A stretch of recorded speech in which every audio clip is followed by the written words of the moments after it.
human trafficking operation leads to multiple arrests and victims rescued, including some as young as 13 years old. Talking about a winter storm in the forecast, heavy rain, gusty winds, and mountain snow. Details ahead.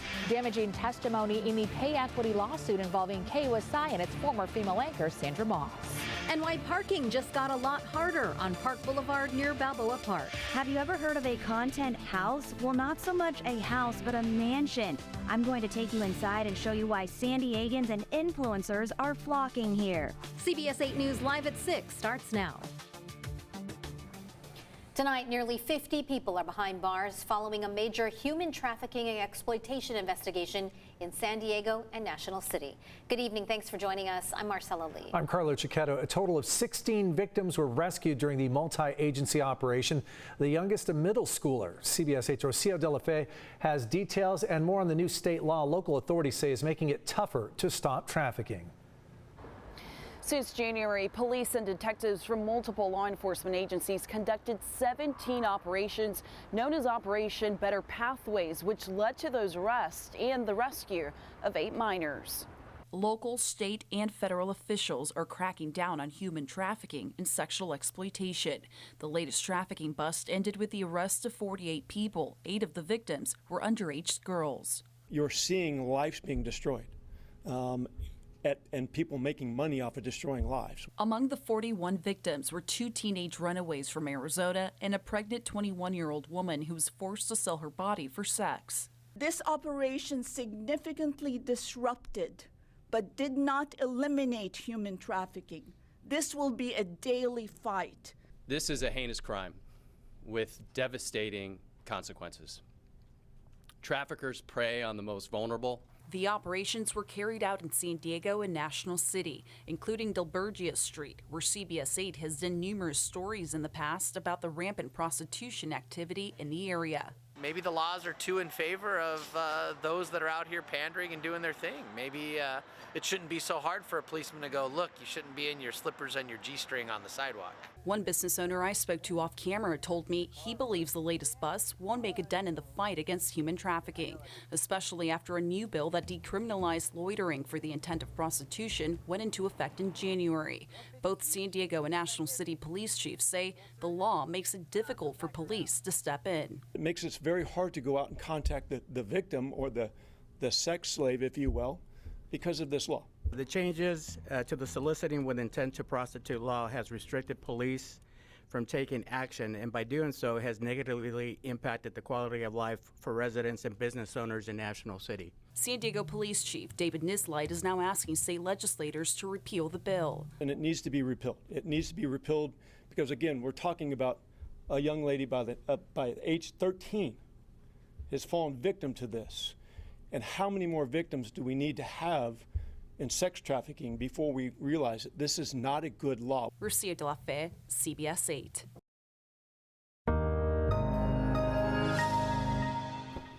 Get ready to bundle up and keep your umbrellas handy as well for the rest of the week. We have more rain, heavy wind gusts, and snow in our local mountains on the way.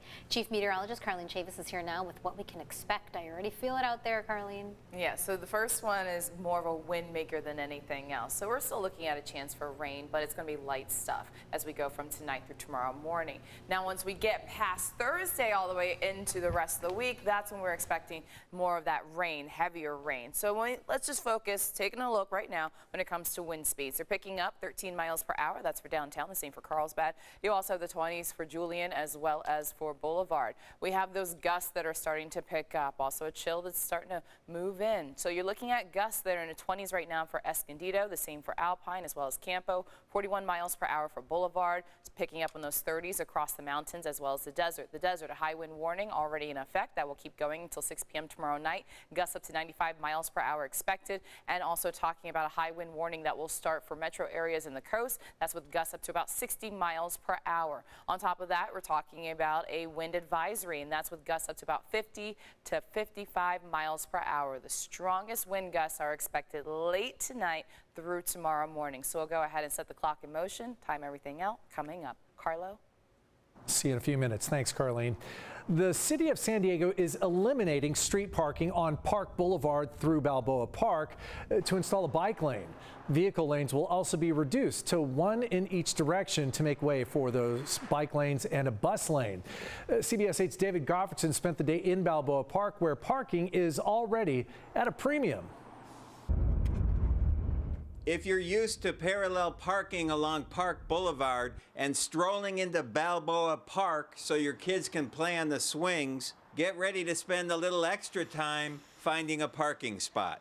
As a person who also likes to bike, I get it, but I will say it took us probably 45 minutes to find parking today just to go over to this park.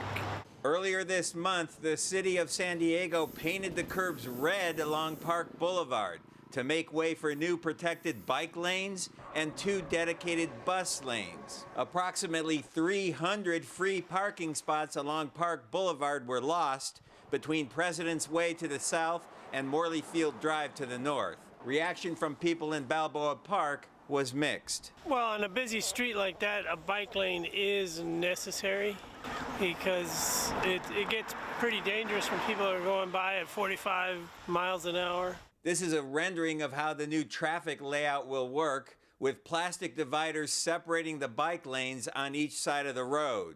I don't know. I don't see that many bicycles on that dedicates an entire lane. I think lane sharing is pretty good. Lots of parking spaces have been lost. Vehicle traffic lanes will be reduced from 2 in each direction to 1 lane in each direction so bus lanes can be installed. This is exactly what should happen. Earlier this month, Mayor Todd Gloria touted the project as road repair work with transit improvements. A lot of folks go up and down this road every single day to go to work, to go to school, to go to some of these attractions again in Balboa Park. It's a very important part of our regional transportation network. The city says additional parking will be available at Inspiration Point with free tram service, but a city spokesperson did not respond to my questions about exactly where those new parking spots would be located. The construction is expected to be completed by the end of the month. It's going to be rough out there on the road to find a place to park that's close enough to where you want to go. The red striping on Park Boulevard is actually good news for the kids at Roosevelt Middle School here. When the parking lots are all filled up on the weekend, they offer parking on the school campus for $20 a pop. In Balboa Park, David Goffredson, CBS 8. All right, David, thanks. The trial of veteran TV news anchor Sandra Moss against her former employer KUSI continued downtown today. CBS 8's Abby Black was in the courtroom to break down today's testimony in the discrimination suit. Today, KUSI's president Mike McKinnon Jr. and news director Steve Cohen took the stand. At one point, the judge had some harsh words for Moss's attorney. During the second day on the stand, KUSI President Mike McKinnon Jr. was grilled about why in 2018 the then main male anchor Alan Denton was paid more than female anchor Sandra Moss. I was in court, but the judge only allowed still pictures, no video. Both are veteran anchors, but in Moss's lawsuit, she claims that KUSI violated the Equal Pay Act, gender age discrimination, and whistleblower retaliation. In court, Moss's attorney argued during contract negotiations that she was offered $180,000 per year, while Denton was being paid $250,000. After she asked for more money, KUSI News Director Steve Cohen testified that the station started looking for her replacement. He also admitted that she was a class act, but told Moss that, quote, her cycle, as in time on the news, was over. During McKinnon Jr. and News Director Steve Cohen's testimonies, they talked about Moss's attitude and how Dent was more likable and seasoned because he came from bigger cities. Moss had more experience, but KUSI said that she had a bad attitude and her work ethic, but they didn't bring it up or punish her during decades of time on air. Her attorney says that she was liked in the community and requested for speaking engagements. They also played a video of Moss complaining about KUSI while on the desk, but off air. After listening to testimonies from McKinnon Jr. and Cohen today, Moss's attorneys were trying to prove that if KUSI didn't think Moss was as good as Denton, why offer her a 3-year deal and anchoring a new segment? Again, Cohen admitted that the station decided not to renew Moss's contract after she rejected a deal with less money and immediately started looking for a replacement.